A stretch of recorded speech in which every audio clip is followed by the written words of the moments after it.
Good evening, Trump's family. Welcome back to my channel. Have a good night, everyone, and God bless you. Alright, the following is a collection of news from Patriots. Let's get into the news this late Thursday night. I had a story where the Katie Hobbs was using the Secretary of State and the Attorney General's Office of Arizona to go after Kari Lake, wanting her to have her arrested for a felony account because she refuses to back down on the election in Arizona. So Katie Hobbs is using all the tricks in the book to try to get rid of Kari Lake. Well, Kari Lake, of course, wasn't going to take that setting back. Her lawyers weren't going to take that sitting back. Because starting today, February 1st, the lawsuit actually goes to the Appeal Court of Arizona today. And they start conference.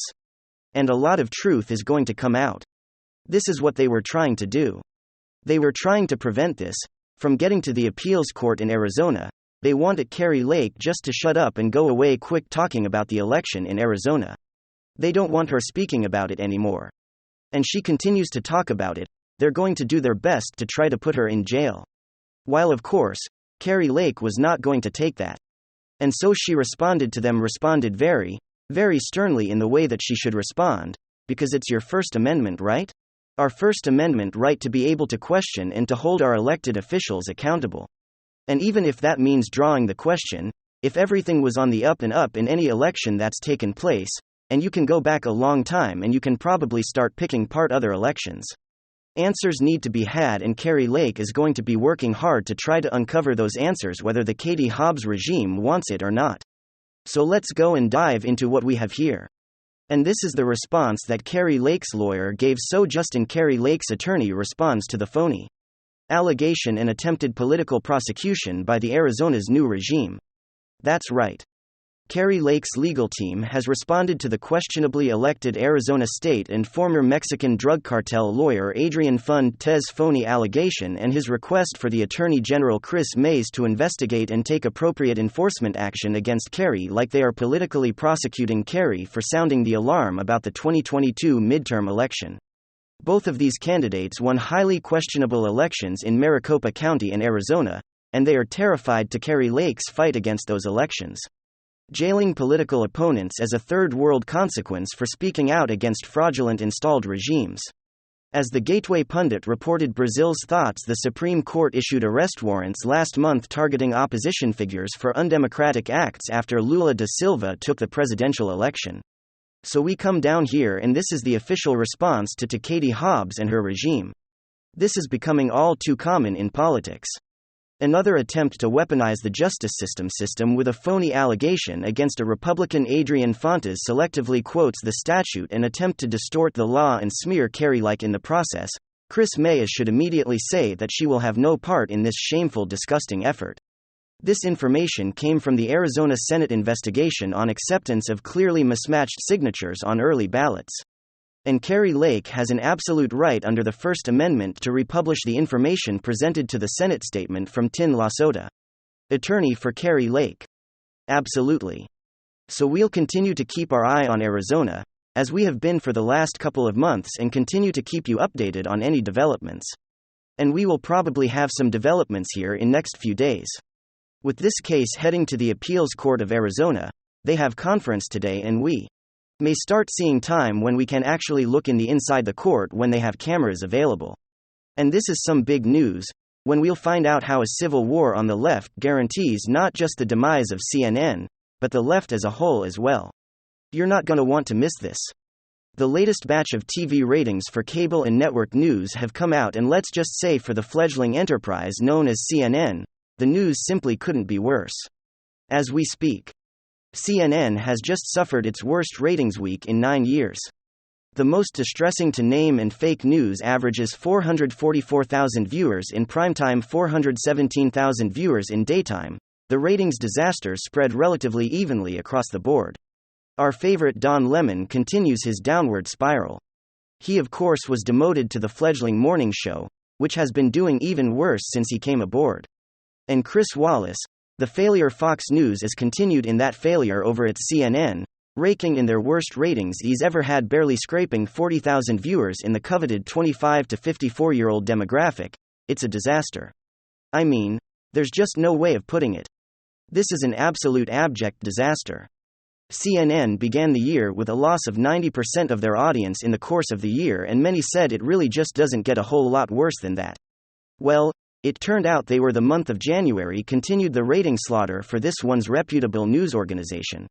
Now many thought that the new CEO Chris Lick was going to be able to save CNN. He was quite vocal on how CNN needed to be rescued from its obvious left-wing liberal descent.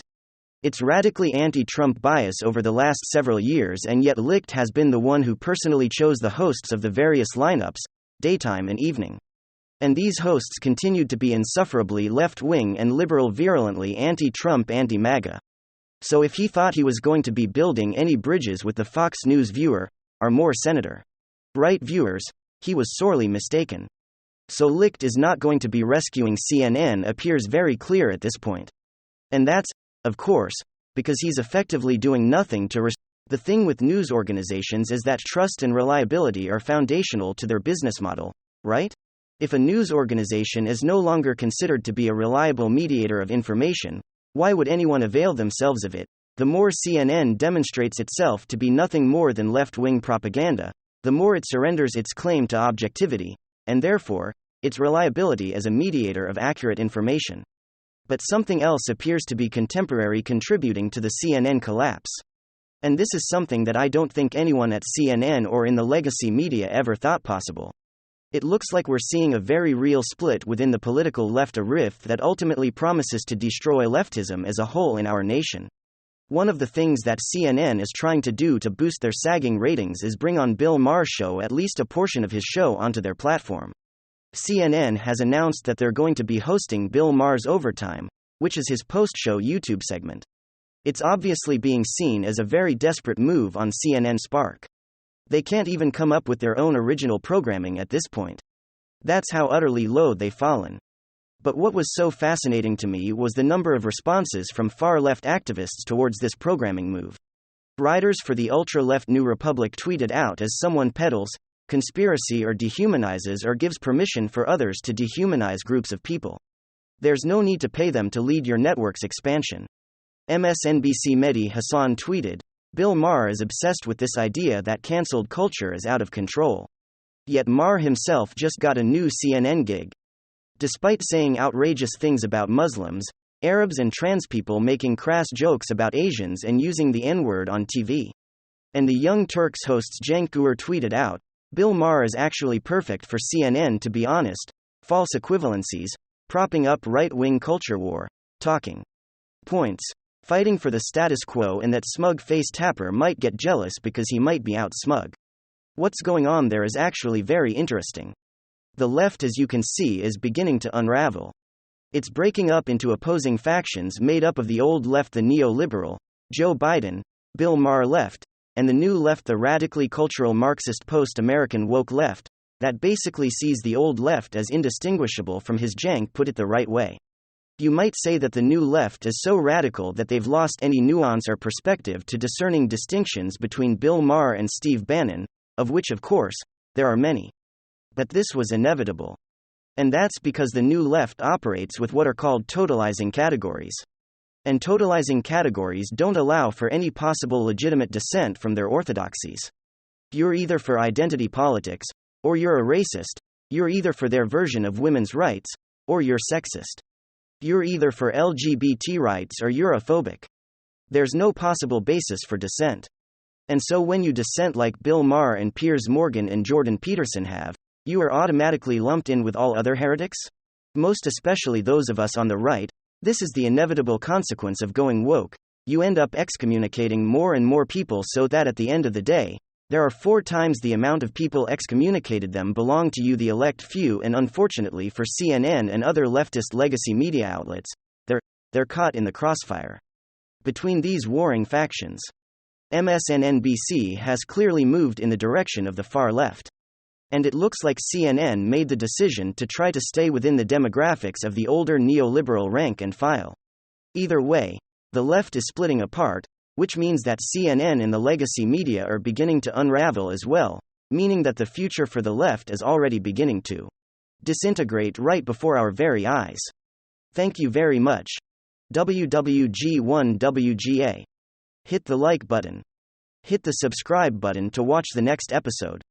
Goodbye.